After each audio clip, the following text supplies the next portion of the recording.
हम्म।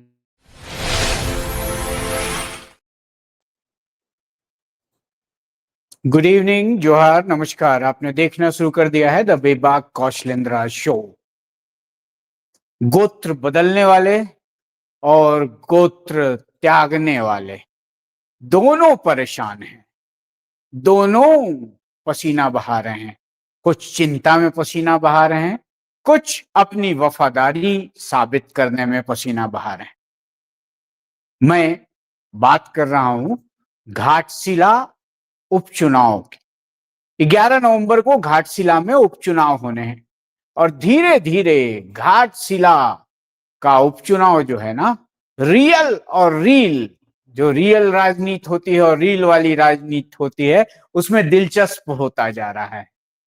और साथ ही साथ सूबे के मुख्यमंत्री हेमंत सोरेन की चुप्पी, एकदम चुप्पी चुप्पी ने सभी आकलन करने वालों के एकदम सोच के मशीन पर पानी फेर दिया है। काम ही नहीं कर रहा है मशीन।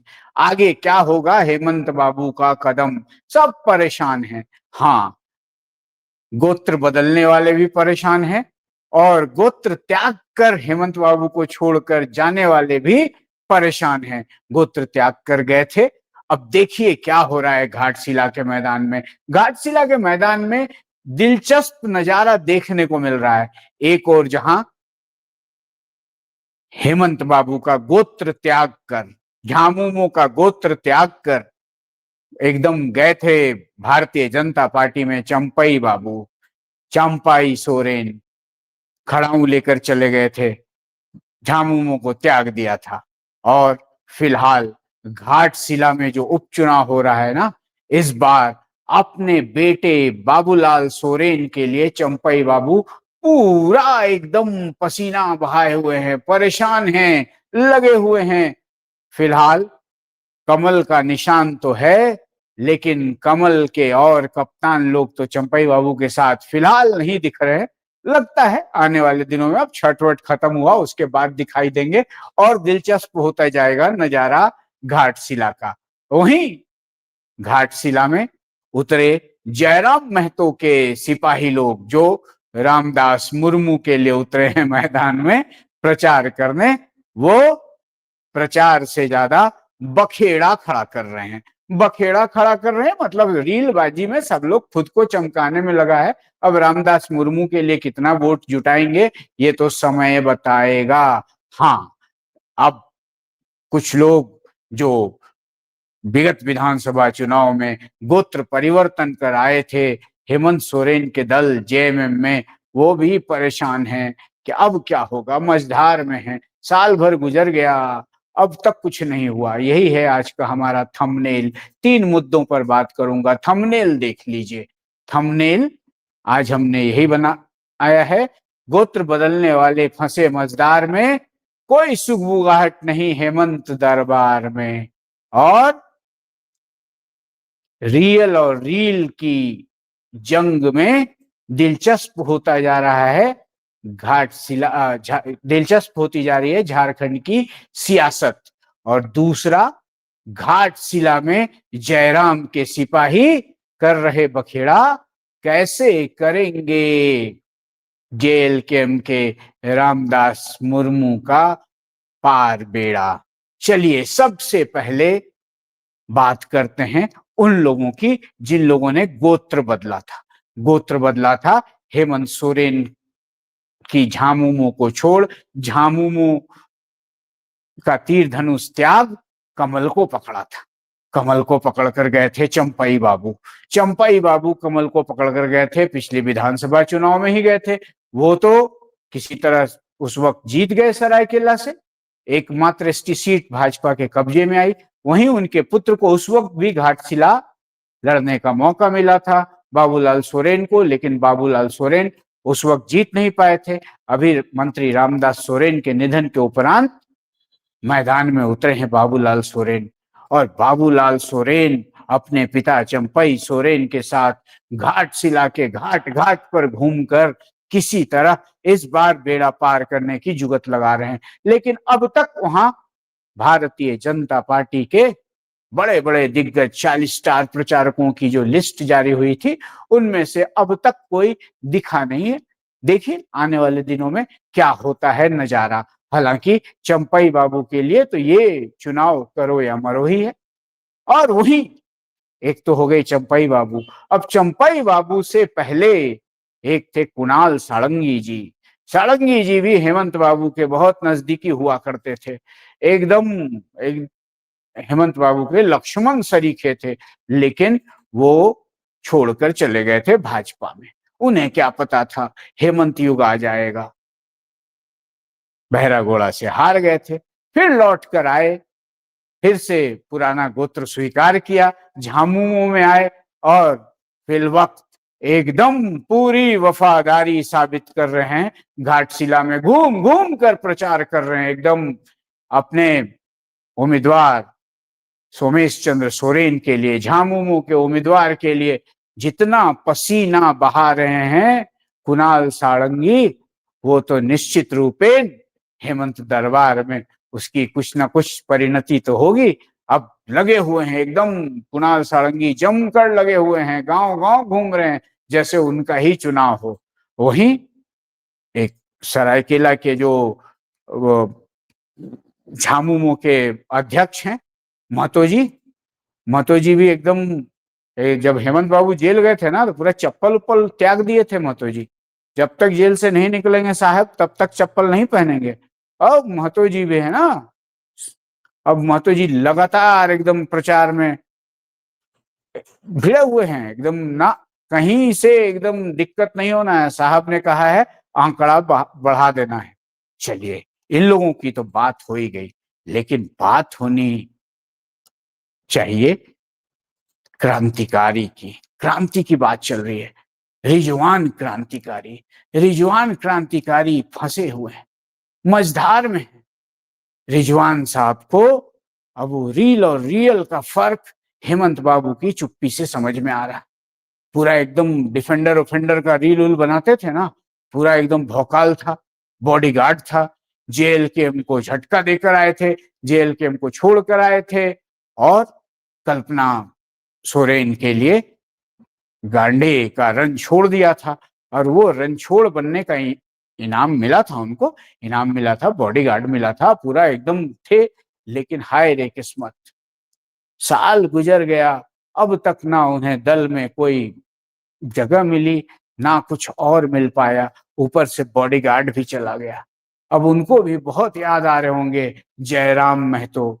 जयराम महतो के जेल के में होते तो अल्पसंख्यक चेहरा तो बने होते। अब यहाँ ना तो घर के रहे ना घाट के रहे, परेशान हैं, लेकिन अभी भी जय जयकार कर रहे हैं। पहले करते थे ना हरे राम हरे हरे जय राम घरे घरे, बाद में फिर करने लगे हरे राम हरे हरे हेमंत सोरेन घरे घरे। लेकिन हेमंत सोरेन घरे घरे करने का अब तक कोई परिणाम नहीं निकल पाया है, और घाटशिला में उपचुनाव चल रहा है और रिजवान क्रांतिकारी मझधार में फंसे हुए हैं। ये तो हुई गोत्र बदलने वालों की बात। अब बात कर लेते हैं हेमंत सोरेन की चुप्पी। हेमंत सोरेन की चुप्पी कईयों को परेशान किए हुए। जहां राजद खेमे में भी सुगबुगाहट है कि आगे होगा क्या। 14 तारीख को जब मतगणना हो जाएगी, उसके बाद जब समीकरण बदलेंगे तो क्या होगा। क्या हेमंत बाबू राजद को निकाल बाहर करेंगे? राजद को निकाल बाहर करेंगे तो किसको साथ लेंगे? क्या जयराम महतो भी अब हेमंत बाबू की गाड़ी में सवार हो जाएंगे? क्योंकि वो भी अब अकेले विधायक क्या करेंगे, अभी आगे बहुत लंबा कैरियर तय करना है। लेकिन इसी दरमियान घाटशिला के मैदान में त्रिकोण बनने के लिए उतरे जेल कैंप के प्रत्याशी रामदास मुर्मू के प्रचार के लिए पहुंचे जेल कैंप के सिपाही प्रचार से ज्यादा रीलबाजी कर बखेड़ा ही खड़ा कर रहे हैं। जी हाँ, बखेड़ा विगत दिनों भी वरीय उपाध्यक्ष देवेंद्र नाथ महतो, अरे बहुत भाई 1,40,000 करीब वोट आया था भाई, रांची लोकसभा लड़े थे तो। अब देवेंद्र नाथ महतो वहां स्टार प्रचारक बनकर मौजूद हैं, लेकिन आए थे हरिभजन को ओटन लगे कपास। अब भैया उनको समझना चाहिए कि ये चुनाव का समय है, इस समय में इलेक्शन कमीशन के अधीन होते हैं अधिकारी, इलेक्शन कमीशन ही वहां की सरकार चलाती है। अब वैसे में वहां पर अब जमकर रील बन रहा है, झगड़ा हो रहा है दरोगा जी से, दरोगा जी से झगड़ा हो रहा है, लोगों को गिरफ्तार करा रहे हैं। ये आंदोलन वाला कीड़ा जो है ना, वो काट काट काट काट काट के परेशान किए हुए है। अब जितने लोग वहां लगे हुए हैं जेएलकेएम के, वो अगर जाकर जनता के बीच रामदास मुर्मू के लिए वोटों का गणित साधते, तो पिछली दफा जो 8,000 आया था, इस बार निश्चित रूपेण आंकड़ा बढ़ता दिखता। लेकिन फिलहाल जो नजारा दिख रहा है, उसमें जयराम महतो के सिपाही वहां रील और रियल का फर्क नहीं समझ पा रहे। देखिए, सियासत में अगर रील ही सब कुछ होता तो जितने मतलब बड़े बड़े सब्सक्राइबर वाले लोग हैं, बड़े बड़े फॉलोअर वाले रील वाले लोग हैं, सब के सब नेताजी बन गए होते। अब नेताजी का सब्सक्राइबर और फॉलोअर होना अलग बात है, और एक रील क्रिएटर का सब्सक्राइबर और फॉलोअर होना अलग बात है। ये लोग समझ नहीं पा रहे हैं। और सियासी मैदान में जहां झामुमो के सिपाही धीर गंभीर होकर जनता के बीच जा जाकर अपने लिए वोटों का समीकरण साध रहे हैं, वहीं जेएलकेएम के लोग अपने उम्मीदवार के लिए प्रचार से ज्यादा अपने प्रचार में मगन दिख रहे हैं।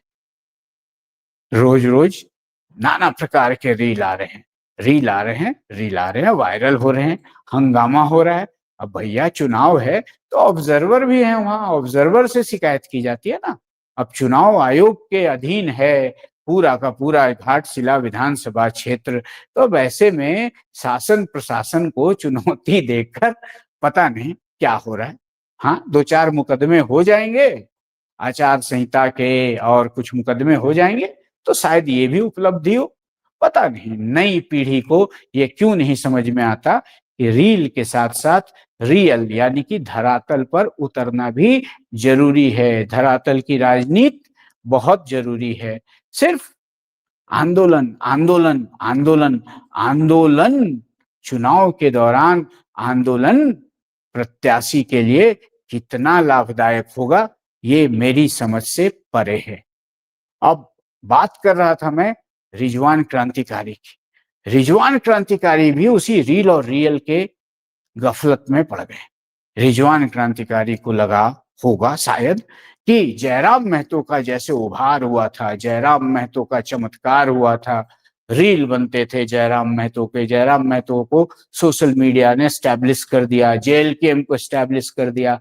लेकिन जयराम महतो तो करने लगे जमीन की राजनीति, और जयराम महतो के साथ रहने वाले लोग, जयराम महतो से प्रेरणा पाने वाले लोग रील की राजनीति में उलझे रह गए। नतीजतन हेमंत सोरेन, हेमंत युग में हेमंत सोरेन की जो चुप्पी है ना, उस चुप्पी से हेमंत दरबार का अगला कदम क्या होगा, ये बहुतों को समझ में नहीं आ रहा।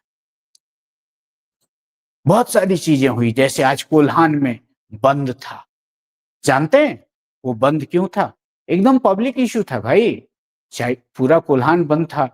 एक्चुअली है क्या, आयरन ओर की ढुलाई जो होती है ना 75 NH 75 से, अब उसमें क्या था कि दिन भर 6 बजे से लेके रात 10 बजे तक पहले नो एंट्री होती थी, नो एंट्री होती थी।